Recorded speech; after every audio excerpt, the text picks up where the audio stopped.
এখন মধ্যযুগে নাই, আমরা আধুনিক যুগে। আইন সংস্কারটা একটা চলমান প্রক্রিয়া।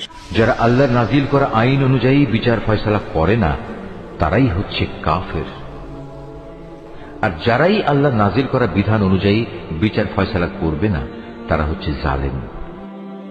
যারাই আল্লাহর নাজিল করা আইনের ভিত্তিতে বিচার করবে না তারাই ফাসেক।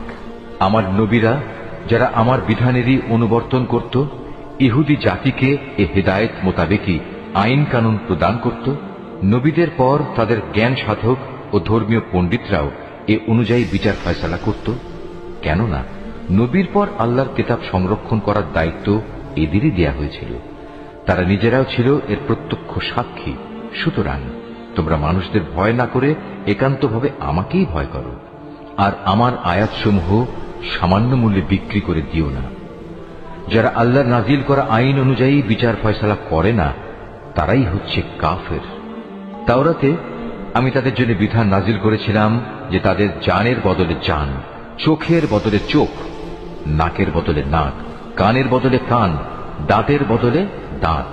শাস্তি প্রয়োগের সময় এই শারীরিক জখমটাই কিন্তু আসল দণ্ড বলে বিবেচিত হয়।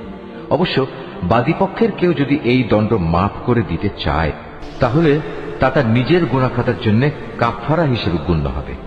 আর যারাই আল্লাহ নাজিল করা বিধান অনুযায়ী বিচার ফয়সালা করবে না তারা হচ্ছে জালেম। এ ক্রমধারায় অতঃপর আমি মরিয়ম পুত্র ঈসাকে পাঠিয়েছি। সে সময় আগে থেকে তাওরাতে যা কিছু অবশিষ্ট ছিল সে ছিল তার সত্যতা স্বীকারকারী, আর আমি তাকে ইনজিল দান করেছি, তাতে ছিল হেদায়েত ও নূর। তখন তাওরাতে যা কিছু তার কাছে বর্তমান ছিল ইনজিল কিতাব তার সত্যতা স্বীকার করেছে। তদুপরি তাতে আল্লাহ ভীরু লোকদের জন্য পথ